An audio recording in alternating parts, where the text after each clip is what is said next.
예, 이 강은 강원도 사람들의 이주 경로와 강원도 마을에 대해서 한번 알아보도록 하겠습니다.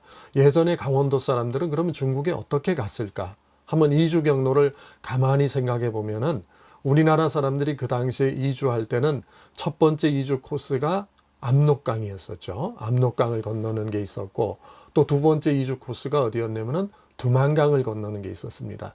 또 하나의 이주 코스가 있었는데 이주 경로가 우리나라에서 배를 타고 연해주 쪽으로 들어가서 연해주 쪽에서 다시 중국의 훈춘 쪽으로 들어오는 이런 방법이 있었습니다. 이 방식은 주로 이제 함경도에서 살던 사람들이 배를 타고 블라디보스톡 쪽 그쪽으로 올라갔다가 다시 거기에서 들어오는 방식이죠. 그래서 지금도 블라디보스톡으로 가는 길이 해로로 가는 길도 있지만은 또 한편으로는 훈춘을 통해서 크라스키노라고 하는 데가 있는데 그 크라스키노로 이어지는 노선이 예전에 우리나라 사람들이 넘어갔다가 다시 중국 땅으로 들어오는 그런 노선이라고 할 수 있습니다. 이 세 가지 노선 중에서 가장 많이 이주한 노선, 강원도 사람들이 가장 많이 이주한 노선은 바로 두만강을 건너는 노선이라고 생각을 합니다. 우리 강원도 사람들은 1차 이주 시기, 2차 이주 시기를 다 합치면은 약 5만 명 정도라고 얘기를 할 수가 있습니다. 180만 명이 넘는 조선족 가운데 5만 명이면 수치상으로는 많지가 않죠. 그런데 그때 인구 분포상으로 보면은 강원도 사람이 5만 명이 넘어갔다라고 하는 것은 기적이라고 할 수가 있는 거죠. 어쨌든 그 당시에 5만 명이 넘는 사람들이 그곳에 정착을 하게 되었습니다. 강원도 사람들이 언제 떠났을까 생각을 해보면은 1차 이주 시기부터 3차 이주 시기까지 집중적으로 떠났습니다. 1차 이주 시기 때에 강원도 고성군에 사는 사람들이 초두역이라고 하는 곳에서 기차를 타고 쭉 그 해안을 따라서 올라갑니다.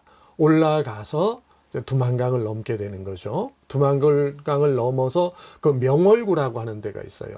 명월구라고 하는 데서 거점을 정하고 이제 배치받은 마을로 흩어지게 되는 이런 과정이 1차 이주 시기에 있었고요. 그 다음에 1930년대 후반에 그 만주 이민이 집단적으로 일어나면서 많은 사람들이 이주했던 시기가 또 2차, 3차 이주 시기라고 할 수가 있습니다. 3차, 특히 그 3차 집단 이민에는 춘천군 서면 사람들이 이주를 하게 되는 거죠. 춘천군 서면에 사는 사람들이 어떻게 그 만주 땅으로 이주를 하게 되었을까요? 그것은 역시 그 당시에 모집이 있었을 것이고 그 중에서 내가 만주 땅에 가서 한번 큰 농사를 져보겠다, 성공해 보겠다 하는 사람들이 중심으로 해서 이주를 하게 됩니다. 춘천 서면에서 이주한 사람들은 안도현 고성촌으로 들어갑니다. 거기서 1년을 살다가 그 아랫마을로 이주를 해서 내 고향이 춘천이니까 춘자를 써야겠다 해서 춘자를 쓰고 양지 바른 마을이라고 해서 춘향촌이라고 하는 마을 이름을 갖고 살게 됩니다.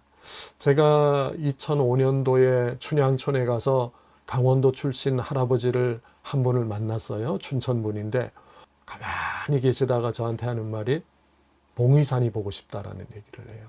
그분들의 기억 속에는 아주 오래되었지만은 떠나오면서 봤던, 어려서 봤던 그런 봉의살이라고 하는 존재가 그분의 기억 속에는 아마 어마어마하게 오래 남아있지 않았나라는 생각이 됩니다. 그분이 돌아가신 지는 오래됐지만은 저는 지금도 이 춘향촌이나 강원도 이민을 생각할 때 가장 먼저 떠오르는 단어가 그분의 의식 속에 자리 잡고 있는 춘향촌이 아닐까.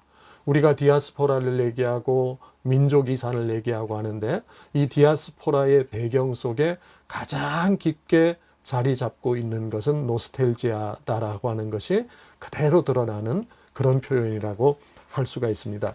또 우리나라에서 원주에서 이주한 사람들이 있었습니다.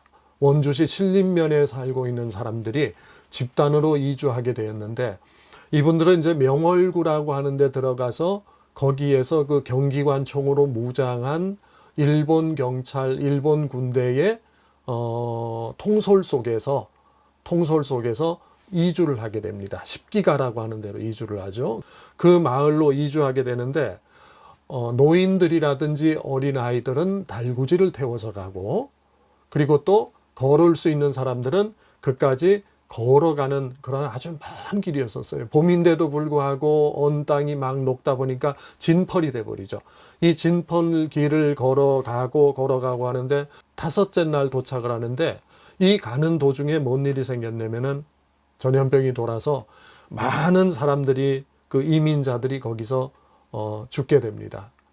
흰 옷을 입은 사람들이 죽게 되고, 땅을 파서 처음에는 몇 사람 묻고 가다가 이게 너무 많은 사람들이 죽다 보니까 이 시체를 10기가 쪽에 한쪽에 그 큰 산 밑에 쌓아놨는데, 그 마을에 있는 개들이 그 시체가 있는 데로 가서 그 시체 더미를 물어뜯는 겁니다. 그리고 시체를 물어뜯고 난 개들이 피맛을 알아서 그런지 거기 강원도 사람들이 머문 곳에 와가지고 하얀 옷을 입은 강원도 사람들만 보면은 덤벼드는 거예요. 그래서 낮에도 강원도 사람들은 문 밖을 나가지 못할 정도로 두려움 속에서 살고 했던 곳이 바로 원주촌의 정착입니다. 고성 사람들이 이주한 마을은 고성촌, 또 춘천 사람들이 이주한 마을은 춘향촌이라는 이름을 달고 있고, 또 원주 사람들이 이주한 마을은 원주촌이라고 해서 자기가 살던 고향의 이름을 중국에 그대로 접목시켰어요. 이렇듯이 이제 강원도 사람들은 곳곳에서 쭉 살다가 아주 즐겁게 살았죠. 강원도 사람끼리 서로가 화통을 하면서 지내고, 또 같은 노래도 부르면서 지내고, 또 같은 풍속도 갖고 강원도 얘기를 하고 지냈습니다. 그러다가 1945년에 5차 집단 이민 때 평창 사람들이 약 한 80가구 정도가 들어가게 되죠. 그곳에 살면서 또 평창촌이라고 하는 이름을 하나 가지고 마을을 꾸미려고 했는데 그만 해방이 되어서 다 돌아오는 그런 현실도 겪게 되었습니다. 그래서 길림성 지역에 지금도 마을을 보면은 뭐 도문시 수남촌도 있고, 또 수남촌 앞에 있는 송림촌도 역시 강원도 사람들이 살던 마을이고요. 그 다음에 안도현 일대에는 거의 모두가 다 강원도 마을이다라고 보면 됩니다. 어쨌든 거기에 살고 있는 강원도 사람들의 영향은 지금도 그대로 남아 있어서, 그래서 지명에 남아 있고 또 역사 속에 남아 있습니다. 특히 그 춘향촌에 갔을 때에 참으로 놀라웠던 사실은, 춘향촌은 춘천 사람들이 살던 마을인데 춘천 사람들이 모두 이주하면서 쫓겨나듯이 다들 이주를 한 겁니다. 1950년대 이후에 중국 내륙에 인구가 굉장히 포화 상태가 돼버립니다. 특히 산동성 같은 경우는 농사지을 땅이 없어지기 시작했어요. 내륙에서도 또 이민 열풍이 생기기 시작했고, 산동성 사람들이 찾아가기 시작한 곳이 바로 흑룡강성과 길림성이라고 할 수가 있죠. 특히 조선 사람들은 여러 가지 장점도 있지만은 돈을 잘 모으질 않아요. 그러다 보니까 조선 사람들은 술과 또 먹는데 굉장히 즐깁니다. 중국 사람들이 이쪽에 와가지고 여기에 있는 집이라든지 땅이라든지 하는 것을 하나하나 사들이게 되죠. 여기서 끝나는 것이 아니라 집을 사고 땅을 사면은 자긴 친척들을 또 다 끌어들입니다. 그러니까 인구가 많다 보니까 한 개의 조선족 마을을 중국의 한족 마을로 바뀌는 것은 순식간에 일어나는 현상들이죠. 또 조선족들은 굉장히 어떻게 보면은 좀 외부지향적인 모습을 많이 거기서 보였어요. 농경을 하면은 보통 정착을 하게 되는데, 많은 조선족들은 정착에 머물지 않고 더 좋은 곳을 찾아가는 그런 정신들을 갖게 된 거죠. 그러다 보니까 집안의 세간살이도 그대로 두고, 이 세간살이를 한족들이 와서 살고 있는데 버리질 않았었어요. 그래서 춘선 사람이 살던 집에 가서 서랍을 열어보니까 그 서랍 속에는 한족이 산 지가 벌써 10년이 넘었음에도 불구하고 춘천 사람들이 쓰고 있던 그런 앨범이라든지 그런 모든 것들을 그대로 가지고 있는 모습을 볼 수가 있었습니다. 그래서 이주할 때에 왜 이런 역사적인 또 기록적인 이런 사진과 이런 것들을 다 가지고 가지 않았을까, 그런 생각을 한번 해봤습니다.